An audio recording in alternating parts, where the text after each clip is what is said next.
You're listening to Bedroom Beethovens, where notable music makers break down stories accompanied by songs and melodies documenting growth through their 10,000-hour journey. And me? Well, my name is Cello, your host.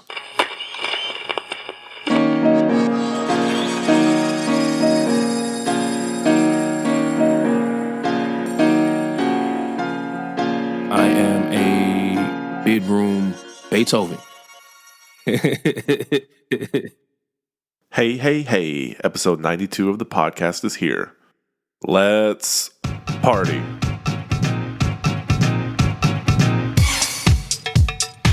My guest this week is... My name is Eli Escobar. I have been DJing and making records for more than 20 years now. More than 20 years making records. I started making records shortly after that. I've shared the stage with people like Louis Vega and Kenny Dope, Francois K, and Danny Crivet, like heroes of mine. So it's been a nice little journey.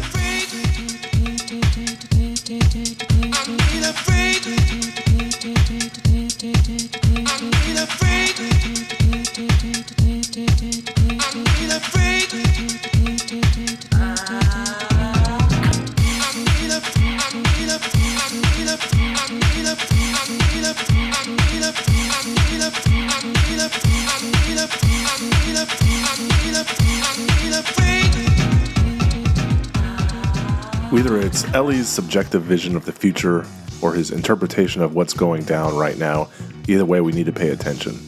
Eli Escobar is one of New York's finest, known for putting out quality music that digs deep into his old school hip-hop, disco, and house influences. We chat about his career and how it's evolved, his unequivocal love for what he does, and his vast knowledge of money, time, people, and relationships with music. I am so glad that you are here. Thank you, truly. And just a reminder that Election Day is Tuesday, November the 3rd, and I'm hoping that we see some real change soon. We're in the midst of a tail-end disaster year, and the only thing that's keeping me going is to be creative, share these stories with you, and hope things continue to get better.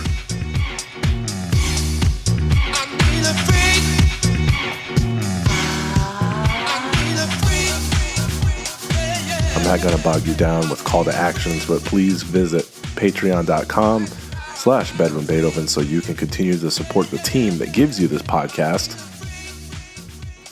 That would include Cello the editor, Cello the booking agent, Cello the host, Cello the web manager. You get the idea. You can give just $1 or $2, and a little goes a long way. And I can keep the show ad-free, and of course, you can visit the website bedroombeethovens.com and leave a 5-star review on Apple Podcasts. Subscribe on Spotify or wherever you get podcasts. And again, the thanks. It's unable to be killed. That's why it's my undying thanks. This week, these stories belong to New York. Eli Escobar, let's go.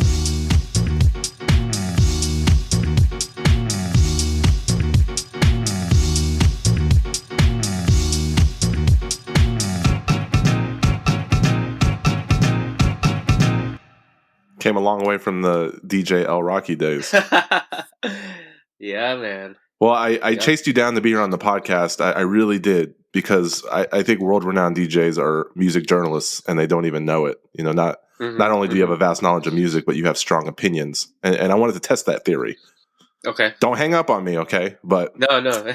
what if I told you that my favorite Madonna era was the William Orbit era? Yeah, I'm cool with that. Yeah. Okay, good. I like it because it's a concentrated effort, because her album before that had the same music producer from La La Land, Bjork, Herbie Hancock, Babyface, Isley Brothers. It was too much. Yeah, I think the album has some good songs on it, but yes, overall it's a little bit. I mean, I'm a casual listener of Madonna, but you wrote a paper on like the Steven Meisel erotica photo, so I bow to your knowledge. I surrender my amateur opinion. Yeah.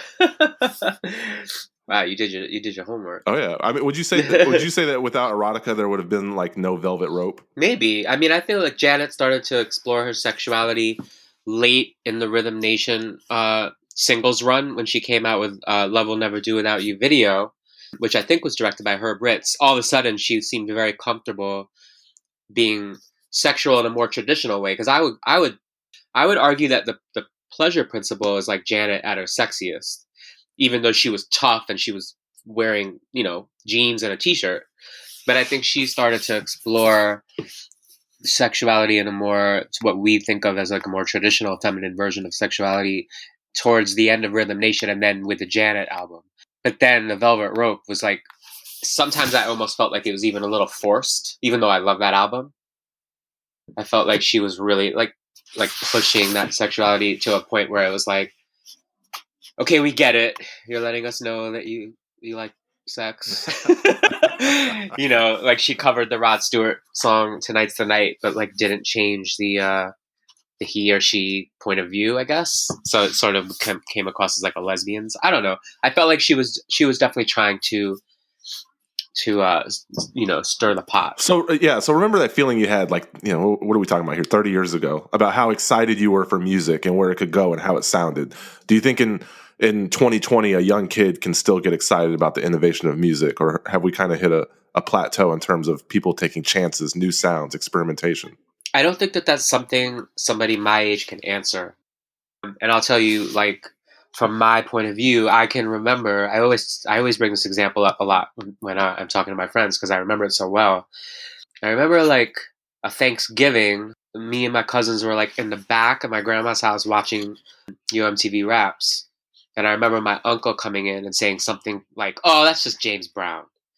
It was something like that. He brought up James Brown, like that's just James Brown, and I kind of remember feeling like inside, like he doesn't understand what he's hearing right now, just to like belittle it to that extent of just sort of like all of what I was hearing and the excitement I was feeling about the music. He just kind of like put it in a box and just labeled it as something that basically took away its value. And so I feel like I could potentially look at something that's coming out now and make a comment like that, and I could never understand what that music sounds like to a 20-year-old or a 15-year-old, because they're growing up with a very different listening experience. Once you've been exposed to a lot of stuff as you get older, maybe music you start to feel like you've heard it all. But if you're 15, you haven't heard it all. There's no way you could have heard it all. You still have so much learning to do, and so you'll be super excited when you hear a new record that has really interesting production. And I might say to someone, but 808s were like popping in the 80s, but they didn't hear it in the 80s. So, and the new producers are doing 808s differently. So you're basically like taking away from their right to have this moment by like putting them down like that. That's how I look at it. And I also think there's a lot of really cool, exciting music out anyway, just aside from that point of view. So I would say no. I would say there's always room for innovation. Well, I'm asking you because the average 15-year-old isn't venturing New York clubs like you were. At least That's true. At least my daughter won't be. No, they're not. I mean, they can't. They're aside from the COVID situation, the club's ID now. Like they can't. There used to be a way looser policy. I don't remember ever even having to think about that. So once you're in the club, you don't feel they're not treating you like a 15-year-old kid. Yeah, they're not. I think there's a big difference in terms of like, I don't know, man. I think things have changed a lot in the 2000s. I feel like the line between radio and club music got blurred because you'd go to clubs and then the DJs would play all the songs you heard on the radio. And when I was younger, that wasn't so much the case because a lot of the house and hip hop that we wanted to hear wasn't at that point. Like there was Delight and there was De La Soul, and they got played on the radio, but then there was a million other groups under them.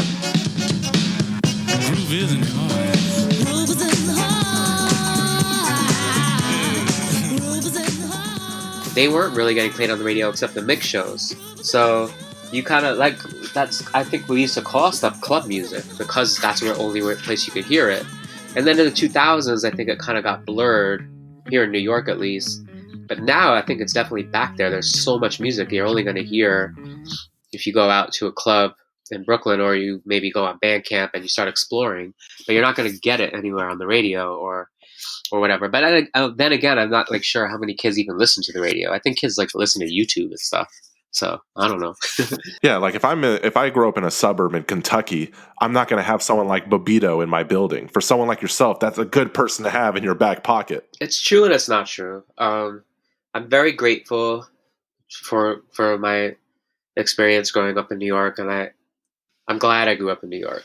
But I do think there's another point of view that I see people from coming from other places where they have that's kind of like looking forward to being here, or seeing it as like a goal to get here, and then because they achieve that, really making the most of it, and going after whatever it is that they want to do and trying to make that a reality. I feel like that would be a different experience, and I wouldn't mind. It's like if I got another chance, maybe I would like to see, but I don't know if it would be worth the hell of like growing up in like a suburb for like 18 years, enduring that for 18 years just to get here. I'm not sure if I would trade that experience. It's really beneficial I always get really annoyed when I hear people say they wouldn't raise their kid in a city, or when people move here just to like leech off of us and make a certain amount of money and then move to Connecticut or somewhere to raise their kids. That actually kind of annoys me, because I'm really grateful for growing up here, and you get exposed to so much diversity and culture, and so there's nothing that I can see that would be negative about it, to be honest. I mean, you're going to see all sides of life, and you're going to see hardship, and you're going to experience some unsettling things, but that it's there, it's out there in the world, and shielding kids from it, I don't really think does any good. And it's been improving. I mean, on the Upper West Side, particular near like Second and Third Avenues, gentrification has been going on since the late '80s. People think that's like a recent thing, but like, yeah, a 2-bedroom, 2-bath apartment now is $1.5 million. But you're still in that general area. You've seen that total evolution of your home, and in turn, you probably, a lot of the people that you play to, they've got to be transplants now as a result of that. The original people, either they got priced out or they moved on. Yeah, but I think that's been eye-opening for me, because when I first started going out clubbing and when I first started DJing, I felt like I was playing for a lot of New York kids that I had known since like high school. I felt like the scene was very local, and now I've gotten so much older, and New York has become, I think, way more people are moving here since the mid 2000s, and I've gotten to know lots of people who didn't grow up here and play for so many transplants. And like I said, it's like I find it inspiring too to just see how excited they are to be here. And a lot of the older people that I grew up with, like, can't be bothered to leave their house anymore, but they still like to talk about how everything fell off.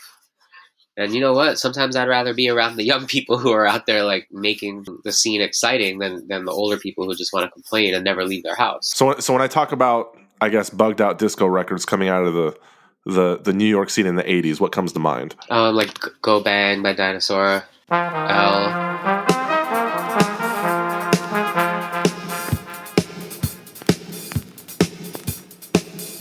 A lot of the Arthur Russell stuff, like Is It All Over My Face? Like some records like Is It All Over My Face, you don't even really think of it as weird, but that is a weird record.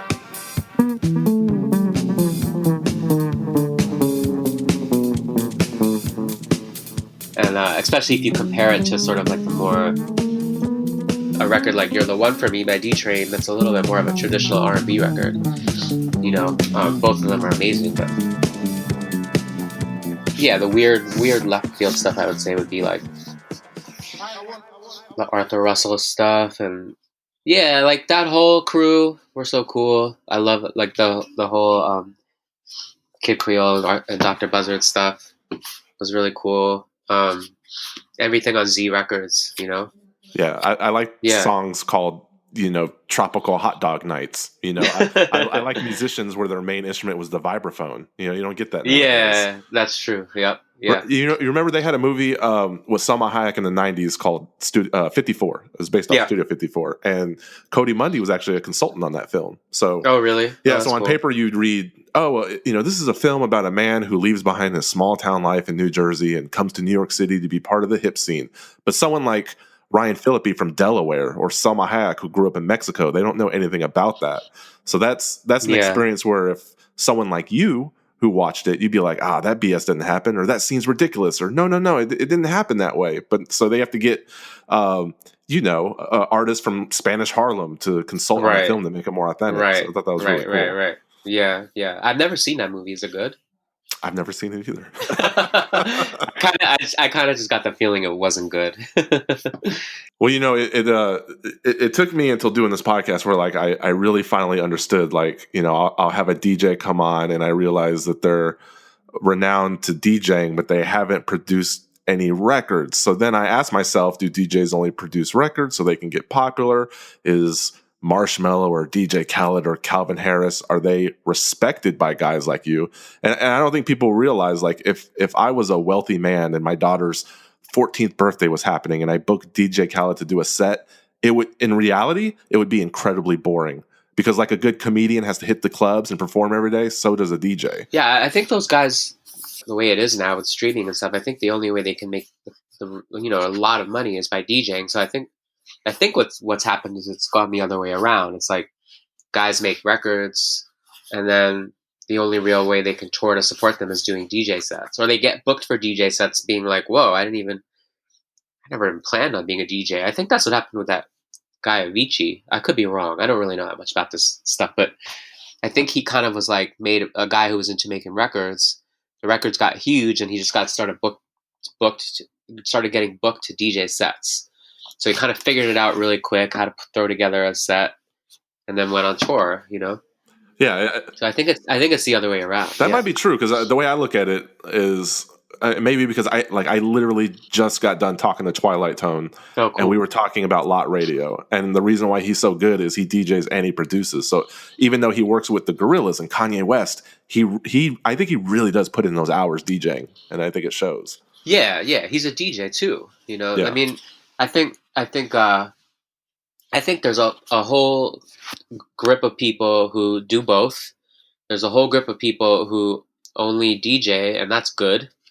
And then there's people who produce, but then just start DJing as a way to support their career. And I feel like, it's everyone's got to do what they got to do, but I think it's oversaturated the scene with it's kind of taken away what a good DJ can really mean to people, to just listen to someone mix one record into another, for 1 hour.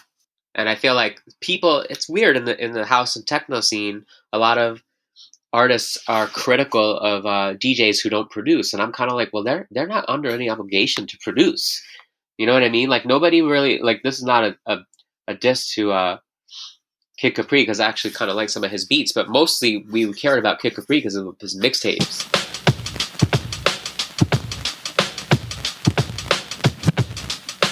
He wasn't under any obligation to back that up with like good records.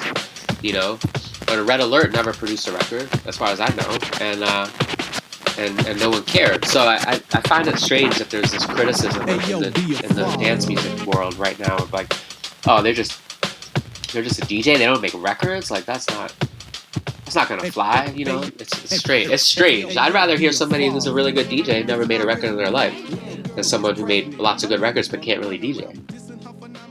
Rap is a little bit more forgiving though. Like Kid Capri, he produced a classic Jay-Z joint, so you're good for life.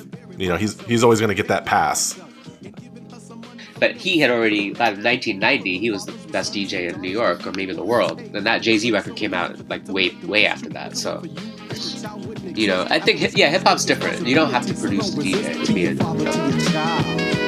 Yeah, this is Money Mark, and I'm chilling at 107.5 WBLS with my partner Kid Capri, and he's getting into his thing. Do your thing, kid. Be a father to your child. But I also don't even know in hip hop right now how much value DJs have anymore anyway, right?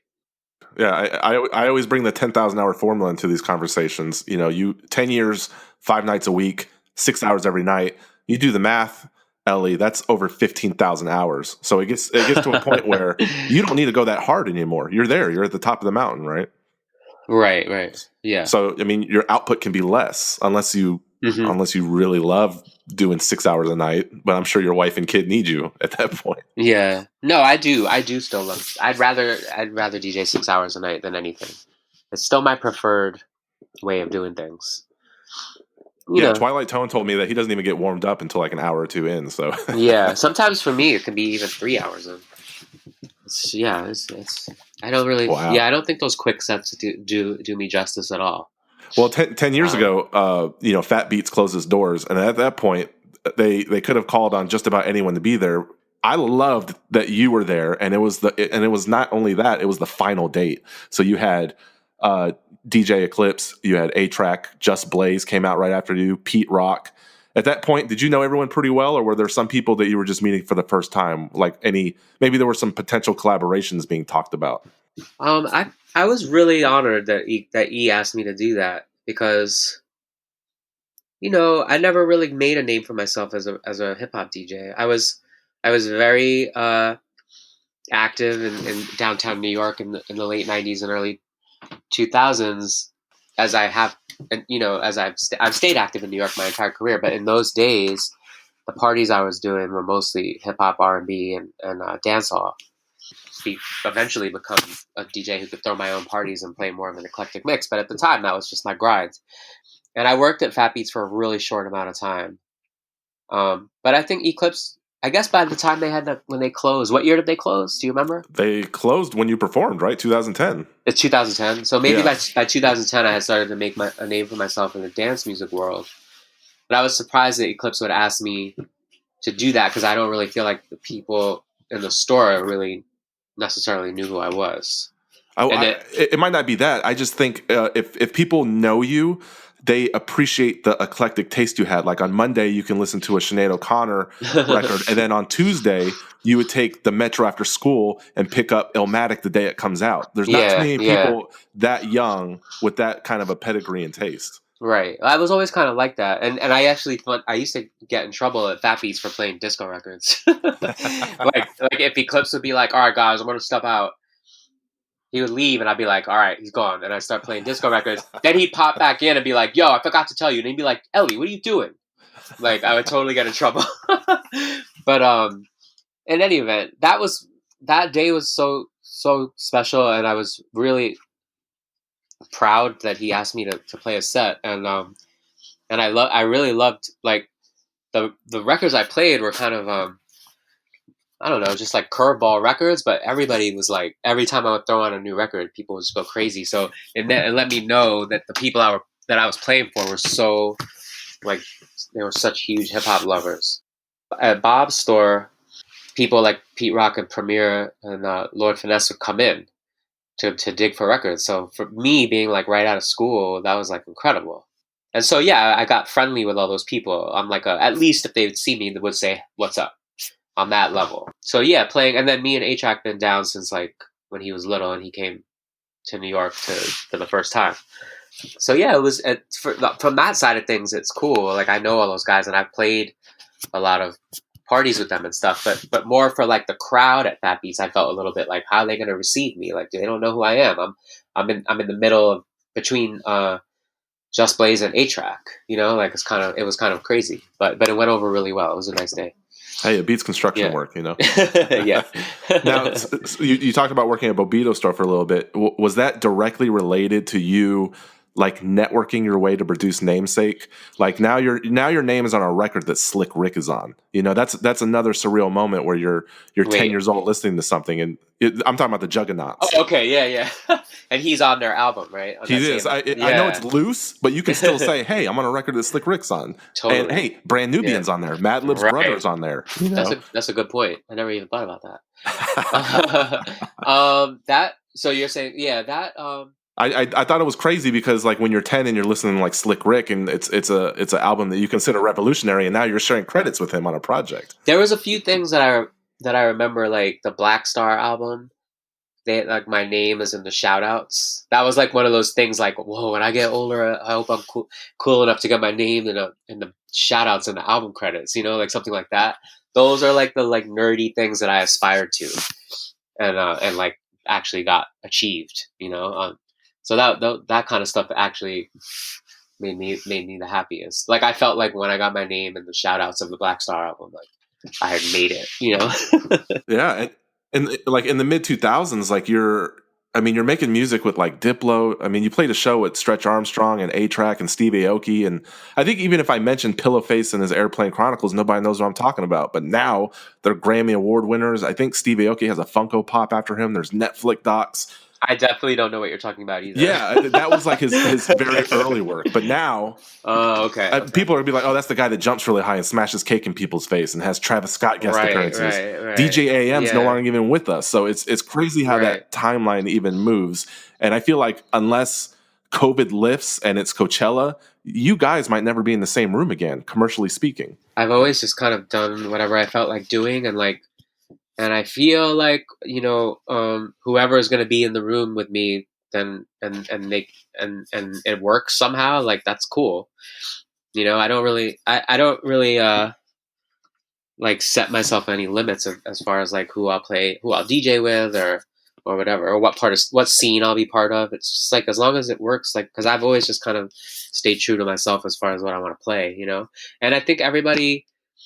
Club music goes through phases and transitions where one type of music might get a little bit stagnant, so then people are looking for something else, and then that might run its course, and then people are looking for something else, and so that's how like I feel like people can come in and out of your orbit, and different people link up to do different parties or whatever. I respect that, the whole staying true, because if I was in your position, I would have less tact. I say, "Oh, hey, DJ Momo, your brother is now president of Dreamville. Hey, you think J. Cole could slide on a record with me?" And that, but you have to remain professional. You got to be humble. I'd probably ruin all my relationships. I mean, to be honest with you, I didn't even know that. And then Momo's like one of my closest friends. I mean, I know his brother's kind of like a well-known artist, and I know that J. Cole has come to our party, but I don't know. I don't like really pay attention. Yeah, so what's funny is his brother went to college with J. Cole. He's the president of Dreamville. DJ Momo has another brother who he introduced to J. Cole and got him signed to the label. And I think he's a rapper too. So you can. There's a fine line between leaning on your relationships, but then also like being like I hate this word, but being like a culture vulture or being a clout chaser. So I'm also like I'm kind of like I just like to do like. I'm not lazy, but I just really like to do my stuff the way I like to do it. Like my cousin's actually a pretty big film director. She did this movie Queen and Slim, and I remember talking to her about the music supervision aspect of it, because I was kind of like, "Yo, maybe I should look into this." My cousin's gonna be making movies, and she explained to me like she said paperwork, and I was like, "No, I'm good." I was like, "Oh, I don't want to do it." She was like, it's like 5% looking for cool music and then like 95% doing paperwork and like contacting people. And I was like, yeah, I'll pass. I don't know. I don't have that in me, that kind of like ambition. I just like to do what I do and just, hope it resonates. I want to explore that a little bit more, because let me tell you something. So I'm in the vinyl as well. Probably I don't have 10,000 records like you, but I am in the vinyl. And this pandemic has kind of turned me into a fiend. I'm checking Discogs like 3 times a day, and then I realize I have 13 pre-orders out. I'm spending a lot of money on records, and then I sit back and I think about it, and I'm like, that's appropriate, right? I have more time to dedicate myself to hobbies. I have more time to listen to records, and since everything is pretty much closed down, theoretically I have more money, so it lines up. You, however, the pandemic had the opposite effect on you, and you went from being completely obsessed with buying music for decades. You went 6 months without buying a single record. Yeah. I think that I was trying to figure that out a little bit. I have been an obsessive record collector, but my record collecting has always, it's never been about like collecting for the sake of collecting. It's always been about like, I need that record so I can play it. Like I have gone completely overboard and spent insane amounts of money on like one 12-inch record, but it was so I could bring it with me to play in a club. It wasn't so I could like put it in a plastic sleeve and then never touch it again. So I think that that's probably why I stopped buying records, because I stopped DJing, and I stopped doing radio shows, and I stopped kind of stopped making music too. Although I've gone in and out of that, but I also like to buy records to sample, so if I'm not feeling creative, then I'm not going to really make that move to go. And I like going to record stores. I've never been like I'll buy some stuff on Discogs if it's like a rare record or like an import. But I really like the ritual of going out to mostly to A1 because I can walk there from my house. I like going there once a week or even twice a week. So that the stores closed down, and I wasn't really in Manhattan anyway, and I wasn't DJing. So I think that's why I stopped buying records. I really buy records so I can play them out. But for the first month of the pandemic, though, you were creating like 1 to 2 tracks a day every day for a month. Wouldn't that translate into buying records? Yeah. So my family, we went out to the Rockaways for the first 5 months essentially of quarantine, and we kind of made the decision really quickly because after like a couple of days in our small apartment with my son just like basically literally bouncing off walls, we were like, no, this is not going to work. So we were lucky enough to have a small house in the Rockaways too, but it has outside space.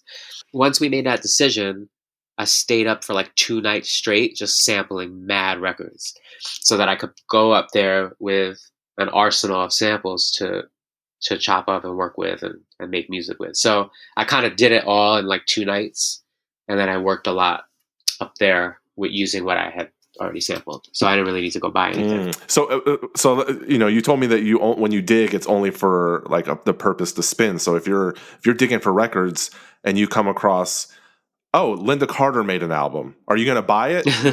I'll stand there and like really debate it.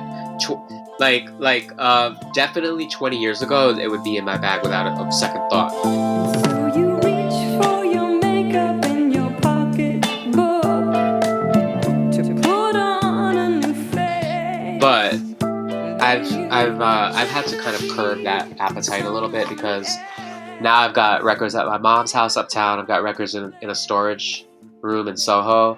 I have records here at our house, and I have a whole like thousands of CDs in the basement in the Rockaways. It's just too much, and I just have to start really like, okay, am I gonna actually listen to the Linda Carter record, or am I just gonna like stare at the cover? Probably just stare at the cover. So let me just take a picture of it. I'll be good, you know. Put on a show.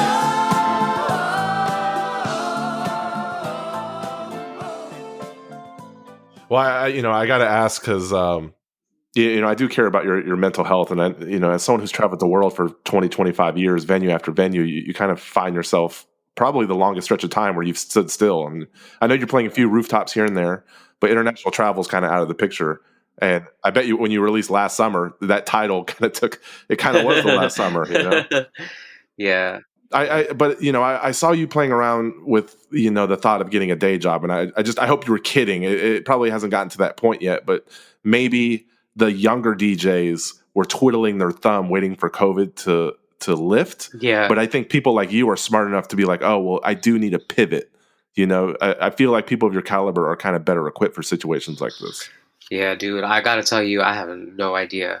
Like, I can't really wrap my head around it because, basically as somebody who just did a little retail work really early on, and it wasn't even like, I'm like such a spoiled brat. Like, I didn't even do retail. I worked at like 555 Soul and Bob's Store and FatBeats. Like, those are places I kind of wanted to work anyway, and like, aside from that, I did like my work study at school, but I got really lucky right away as a 20-year-old or whatever, to be able to DJ for a living, and it never stopped. So I haven't really had to think about this, and I was sort of like ironically getting to the point where I was like, all right, well, I'm middle-aged and I'm just DJing like more than ever. I guess there's not really going to be an expiration date for this, because it's an interesting thing to like start DJing in the 90s because the original DJs of the 70s weren't even that old then. So there was never like a actual idea of like, well, when does one stop being a DJ? Like Flash is still working, or was, right? And if he's still working, why I mean, yeah, he's Flash, but like what I mean is just from that perspective of like someone being too old. I didn't see it happening. I mean, I was DJing with Jelly Bean. I was DJing with Arthur Baker. Like these guys are still DJing, and so I started to feel pretty confident Not that I think I'm in the same league as them. You get what I'm saying, right? I just started to feel confident about the age thing. I'm like, okay, I don't really think there's anything wrong with being a middle-aged DJ, and my DJing's going well, so I feel confident. Because Bob used to always tell me, like, yo, make sure you have a backup plan. You know, he always used to tell me that, and I was like, well, not everybody's like you, who has like who can do like 8 million different things, you know, and I don't really know how to do anything else besides DJ. So I feel like, you know, as long as I stay focused and like stay good at it, I think I'll be all right. But you know, here we are now. So I feel a little bit lost, to be honest. I don't really have any idea of how to pivot into anything. Everyone is kind of bleeding the same, and they want to figure out how to make things better. Because I know yesterday, U Street Music Hall announced that they're closing for good, and instead of people putting teary-eyed emojis, people were like, "Hey, we need to start supporting these venues. We need to figure something out, because if we can't tour until 2022, I don't want to go work at Home Depot for 2 years until this gets better. Maybe there's something we could do in the meantime." And you know, last summer had a Turntable Lab exclusive yellow vinyl, and last month they closed. Yep. So it's a scary time. Yeah, it is, and it's like that's the thing. It's like nobody can be a DJ if there's no venues out there to hire them. So that's the other scary part about it. Well, that's, you know, it makes me, you know, I'm honored that like you have an opportunity to do like film scores, and you're like, nah, but you'll do my podcast. So I want to get your name out there, and I personally want you to come on. So, you know, last summer, the album, I think it's about a year now, Night Class just came out, you know. Mm-hmm. Is there anything new to promote? Is there anything I can do? You know what? Maybe to promote Night Class. You know, what does that mean for you, and what do you want people to get out of it? That was like an interesting little mini album that I didn't really plan on putting out. The music on it I didn't plan on putting out. It's a little bit way more on the electronic side of things than I usually go, like purely electronic, I guess is what I mean. And it was sort of like a bunch of tracks that I kind of was planning on discarding, but I kind of kept coming back to them. So that said something to me like, well, maybe there's some value here. And I was sort of inspired by a lot of these young artists who are just throwing stuff on Bandcamp and not putting so much thought into some sort of rollout plan and, you know, labels and PR people. Just like, I made music, I'm going to put it out and let's see what happens. You know, I'm particularly inspired by Knowledge, you know, the producer Knowledge. Just like the work ethic this dude is exhibiting, and like, there's no like structure to his release schedule. It's just like, I made music, I'm going to put it out. And that's all it is. So I kind of took the pressure off. I let myself free of the pressure of feeling like every single thing I release had to be well thought out and cohesive and exactly up to a certain standard. Not to say that I'm like putting out bad music, but just like sort of setting myself a little bit free from the pressure I sometimes put on myself, and just thought, let me just throw these tracks out because I don't necessarily see them fitting into an album, but I like them all together, and I'll just throw them out on Bandcamp, and whatever. The worst thing that happens is no one listens to them. And you know, people like it, actually. I got like really good feedback from from DJs that I sent it out to early. And I actually really like it now a lot too. I like it, man, and because I read the description that these were just going to be like discarded tracks. I was like, man, if he's throwing these tracks away, what the hell has he got that he wants to use?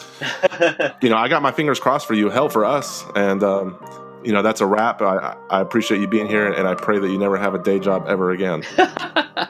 Thank you, man. Thanks for having me.